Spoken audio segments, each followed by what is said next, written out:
Welcome to Chillin' 101. We hope this video helps. In this video, I will show how to make shrimp fried rice full guide. Gather cold cooked rice, peeled shrimp, eggs, scallions, soy sauce, oil, and vegetables. Pat shrimp dry and season lightly with salt and pepper. Heat a large wok or skillet until very hot before adding oil. Cook shrimp quickly until just opaque, then remove. Scramble eggs, stir-fry vegetables, add rice, shrimp, and sauces, tossing until everything is hot and coated. Prep makes or breaks fried rice, so organize everything before you heat the pan. Chop vegetables into similar sizes, peel and devine shrimp, and beat eggs in a small bowl. Measure soy sauce and sesame oil so you can add them smoothly while tossing. Keep a spatula and a large bowl nearby for mixing. Once the wok is hot, cooking moves fast, so this setup prevents overcooking and maximizes flavor.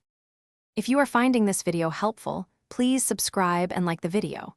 Quick recommendation: make meal prep easy with leak-proof containers that keep your shrimp fried rice fresh and prevent spills when reheating. They stack neatly, seal tight, and save time on busy days, making leftovers convenient and portable.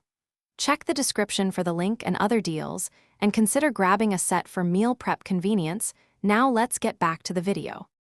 Mastering technique yields restaurant-style shrimp fried rice at home.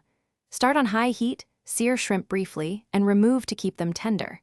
Scramble eggs in the hot pan, push to the side, then add rice and vegetables, breaking up any clumps as you toss. Return shrimp, pour soy sauce and a touch of sesame oil, and stir until evenly coated and steaming. Finish with scallions and taste for seasoning. Thanks for watching. Consider subscribing if we helped you.